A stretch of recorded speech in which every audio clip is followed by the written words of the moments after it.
Thank you very much, Samson. Good morning, everyone. And as my colleague stated earlier, I would just say all protocols observed.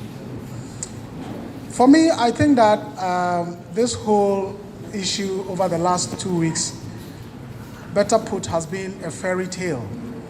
And everything around it has proven that, if anything at all, the ministry perhaps has a lot to hide, or just failing to be transparent, or perhaps not operating in the interest of our country. And I would just want to go over a few developments that gives me this conviction. First of all, I think this whole thing started by Giba issuing a very, very lengthy piece. What I received was a 26-page document, articulating concerns that the association has in relation to our digital terrestrial migration and all the issues that we now have gotten to know. Now, when that statement came out, what we heard from the Deputy Minister, Honorable George Anda, was that, well, we should ignore it because Giba is misinformed. The question that I immediately asked myself after reading Giba's statement and knowing that Giba had written to the ministry on a number of occasions without even an acknowledgement was that who should have informed Giba? So if you are now telling us that Giba is misinformed about the issues, who had the responsibility to inform Giba on the issues? 2,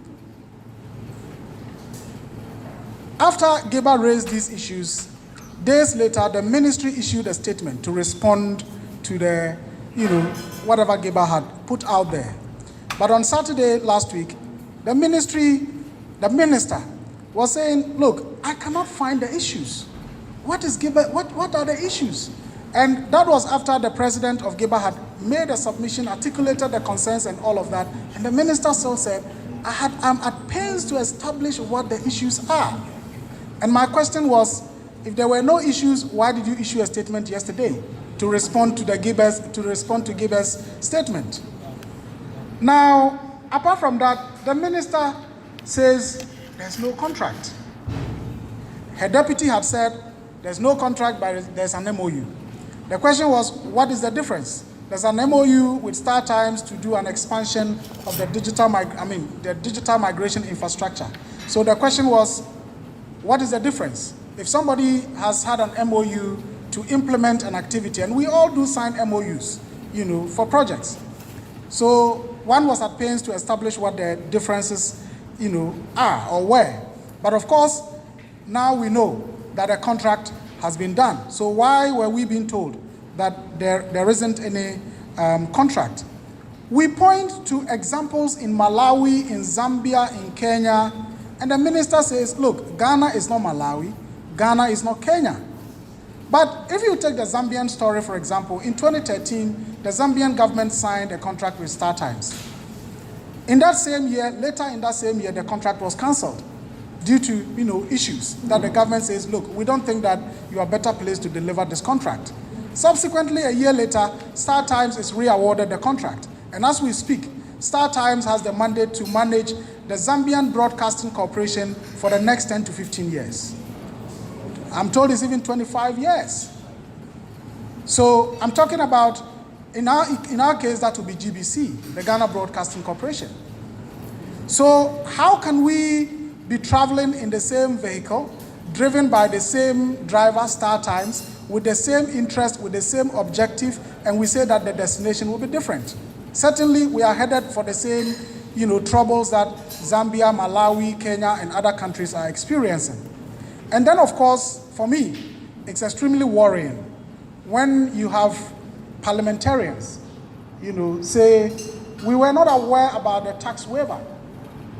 Because on Saturday, for example, the minister emphatically saying, and of course that is the truth, that it is Parliament that has the mandate to grant a tax waiver, and it is Parliament that granted the tax waiver to Star Times. So what are the issues?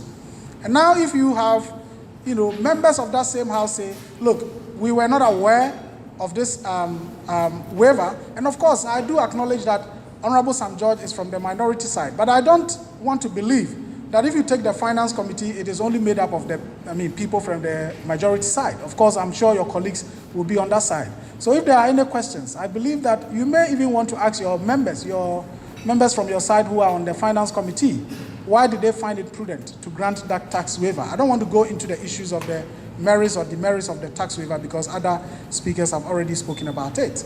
And then it's also worrying when you have the chairman of the subcommittee in Parliament that is in charge of this sector, the communications subcommittee, Honorable Kennedy Japan, say, for example, and I heard him yesterday say, the issues or what GIBA is doing is, first of all, ugly noises, and GIBA is being politically manipulated.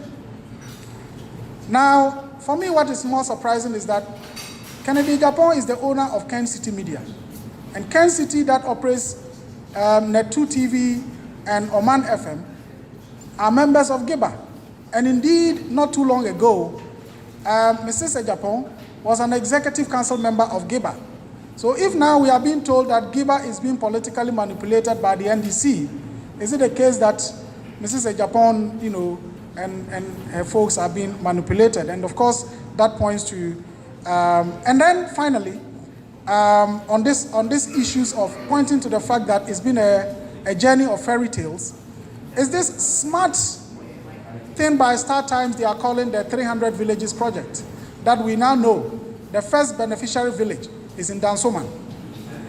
And of course, if you are told that the first community or the first village to benefit from the 300 Villages Project is in Dansoman, we may all want to go and see this beautiful village in Dansoman.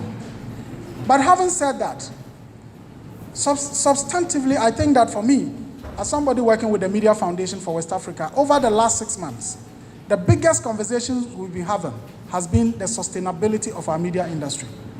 And I loved it when the president of GIBA started his statement by saying that he always wants to sound a bit diplomatic.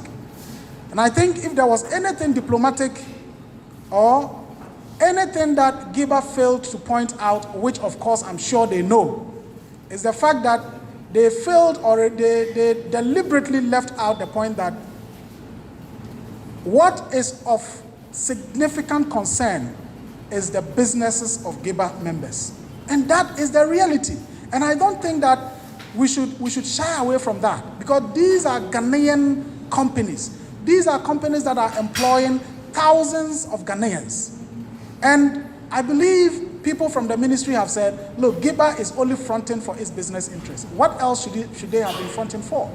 And this is a Ghanaian association made up of broadcasters in Ghana, employing Ghanaian young people, and so on and so forth.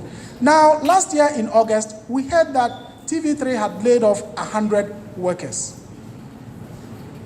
Just this month, we've heard that TV Africa is closing a number of on-air programs.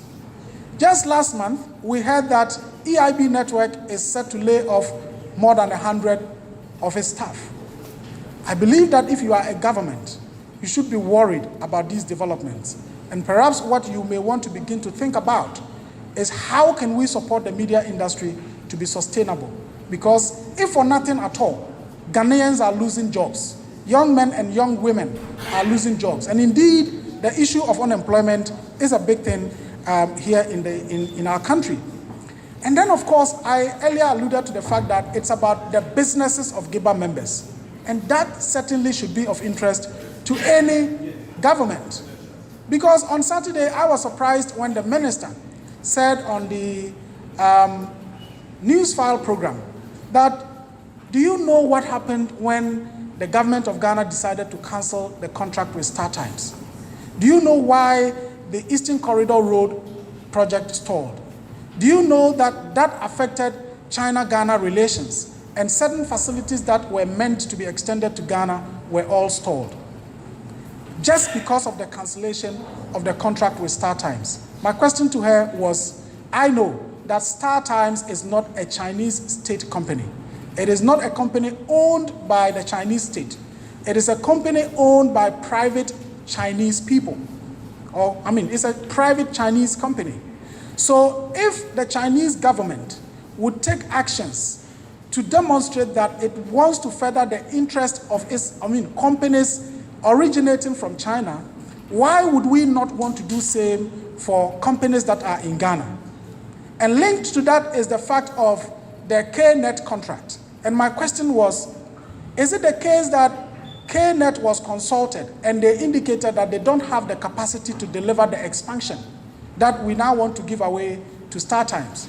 Or is it because, certain fruits are being, financial inducements are being dangled at us, and we thought that, what we need to do is to go for, whatever the Chinese government is offering. And certainly, from all indications, I think there's just one thing, that we are going in for this because China has tied this as a condition to certain facilities that they are extending to our country.